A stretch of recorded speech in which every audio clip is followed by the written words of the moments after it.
Hello दोस्तों, एक बार फिर हमारे YouTube channel reasonable study platform पर आपका स्वागत है। आज के इस वीडियो में हम व्रत और जीवा पर आधारित कुछ प्रश्नों को हल करेंगे। तो आइए हम अपना वीडियो शुरू करते हैं।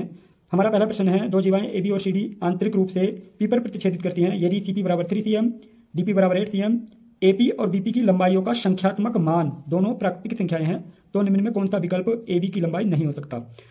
यहाँ ए पी और बी पी की लंबाइयों का संख्यात्मक मान प्राकृतिक संख्या है, तो हमें इस विकल्प के आधार पर, इन विकल्पों के आधार पर यह बताना है कि ए बी की लंबाई कौन सी नहीं हो सकती है।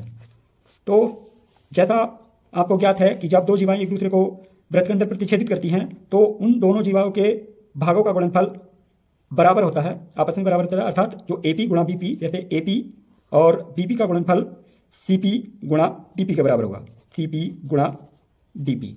तो एपी गुणा बीपी के मान हमें नहीं दिए हैं, सीपी बीपी दिया हुआ है, सीपी और डीपी दिया हुआ है। तो सीपी की वैल्यू 3 और डीपी की वैल्यू 8। तो इस प्रकार इन दोनों का जो गुणनफल है वो 24 cm आता है। तो अब विकल्पों के आधार पर हम उनके दो भाग करेंगे और उन दोनों भागों का जो गुणनफल है वो 24 आना चाहिए। अगर उन दोनों भागों का गुणनफल 24 नहीं आता है तो वह हमारा विकल्प नहीं होगा। जैसे आप देख पा रहे हैं, पहला 14 cm है, तो ये 12 × 2, तो एक भाग 12 सेंटीमीटर हो सकता है, एक 2 सेंटीमीटर हो सकता है। इस प्रकार दोनों का योग जो होगा 14 सेंटीमीटर। यह विकल्प जो है इन दोनों की लंबाई हो सकता है। अगला है 25 cm, तो 25 एक 24 हो सकता है और एक 1 cm हो सकता है। इन दोनों का जो योग है वो 25 cm होगा, जबकि इनका जो गुणनफल है वो 24 ही होगा। अगला है 10 cm, तो 6 और 4, एक लंबाई 6 सेंटीमीटर हो सकते हैं, एक 4 सेंटीमीटर, क्योंकि इन दोनों का जो मल्टीप्लाई है वो 24 cm होगा। 20 cm एक ऐसी लंबाई है जिसके हम भाग करें और उन भागों का जो गुणनफल है वो 24 नहीं आएगा, इसलिए हमारा जो विकल्प होगा सही वो 20 cm होगा। दिया गया वृत्त में व्यास एबी को पी तक विस्तारित किया गया है, जीवा सीडी को मिलाने के लिए बढ़ाया जाता है। यदि रेखाखंड एपी सीपी डीपी की लंबाई क्रमशः 12, 8, 6 हो तो वृत्त की त्रिज्या की लंबाई ज्ञात कीजिए। तो हम यहाँ वृत्त की त्रिज्या ज्ञात करेंगे।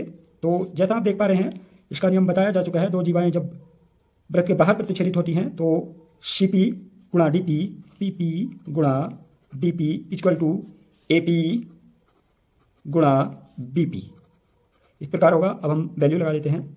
जो सीपी की वैल्यू है, सीपी 8 cm दिया हुआ है, 8। टीपी की जो वैल्यू है वो 6 cm दी हुई है, एपी की वैल्यू 12 cm दी हुई है और बीपी की वैल्यू हमें ज्ञात करनी है। तो 6 2 जा 12 और 2 4 जा 8।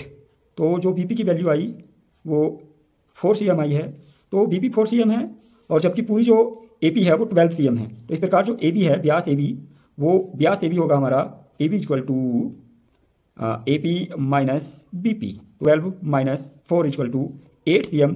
जो व्यास है हमें पूछी त्रिज्या गई है, तो इसलिए 8/2 इक्वल टू 4 cm त्रिज्या होगी। अगला प्रश्न है, एक अर्धवृत्त का व्यास है, एबी एक अर्धवृत्त का व्यास है, सी रेखा एपी पर एक बिंदु है, AC बराबर 6 cm है। तो इसका हम चित्र बनाते हैं। जैसा आप देख पा रहे हैं, AB वृत्त का व्यास है अर्धवृत्त का। यहाँ C 6 सेंटीमीटर की दूरी पर एक बिंदु है और इस C से यहाँ वृत्त पर एक बिंदु D है जिसकी जो दूरी C बिंदु से 9 cm है। तो हमें इसका जो व्यास है वो ज्ञात करना है। इसके लिए हम AD और BD को मिलाएंगे। तो जैसा पीछे नियमों में बताया जा चुका है कि जो अर्धवृत्त में स्थित त्रिभुज होता है वो समकोण त्रिभुज होता है। कोण बनाने वाले शीर्ष से कर्ण पर लंब गिराया जाता है, तो वह उसे दो समरूप त्रिभुजों में विभाजित करता है। यह हमारी ही वीडियो में पीछे बताया जा चुका है, समकोण की विशेषताओं वाली वीडियो में, आप उसमें जाकर देख सकते हैं। तो उसके कोण किसके बराबर होगा, यह देखेंगे। जो यह कोण है वो इस कोण के बराबर होगा और जो कोण ए होगा वो इस कोण के बराबर होगा। तो हम यहाँ पर ये जो दो त्रिभुज हैं, अर्थात त्रिभुज DAC समरूप BAC होगा। समरूप त्रिभुज के आधार पर DC upon AC equal to, तो DC के जो सम्मुख कोण है वो ये है, तो इसी प्रकार इसकी जो सम्मुख भुजा है वो BC होगी। तो BC अपॉन DC, तो इस प्रकार मान लगाते हैं। 9/6 इक्वल टू VC अपॉन 9, 3 3 जा 9, 3 2 जा 6। तो VC इक्वल टू 27/2। तो जो BC की वैल्यू है 27/2 आई। हमें पूरा व्यास याद करना है, तो AB की लंबाई याद करने के लिए AB इक्वल टू 6 प्लस, क्योंकि AC 6 है और BC 27/2 है, तो इस प्रकार 32 6 जा 12 प्लस 27 तो 39/2। तो हमें यहाँ अर्धवृत्त का व्यास ज्ञात करना है, जो व्यास खुद AB है। तो 39/2 की जो वैल्यू है 19.5 cm होगी। जो हमें AB को इस स्पर्शरेखा DE से बिंदु D पर मिलाने के लिए बढ़ाया गया है और AB बराबर 12 cm, DE 8 cm। तो BD की लंबाई हमें ज्ञात करनी है। तो जैसा आपको ज्ञात होगा कि जब इस प्रकार का प्रश्न होता है तो AD multiply BD equal to DE square. एक जीवा जो इस स्पर्शरेखा को बाह्य प्रतिच्छेदित करती है, तो उसके लिए हम इस प्रकार सूत्र है इसका। यहाँ हम वैल्यू लगाएंगे तो AD, जैसा आप देख पा रहे हैं यहाँ AD की वैल्यू नहीं है, तो हम जो BD है उसको x सेंटीमीटर मान लेते हैं। तो पूरी AD निकालनी है, जबकि AB 12 cm है और DE 8 सेंटीमीटर है। तो जो AD की वैल्यू है 12 plus x multiply BD x होगा और जो DE है वो 8 स्क्वायर है। तो x की मल्टीप्लाई अंदर करेंगे 12x plus x square equal to 64।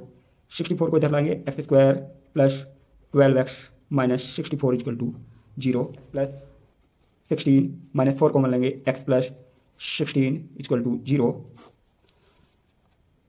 x plus 16 दोनों में से कॉमन लेंगे तो x माइनस 4 इक्वल टू 0। तो x प्लस 16 बराबर 0, तो x बराबर -16। तो इसे अग्राह्य है, इसका कोई वैल्यू नहीं है। और x माइनस 4 बराबर 0, तो x बराबर 4।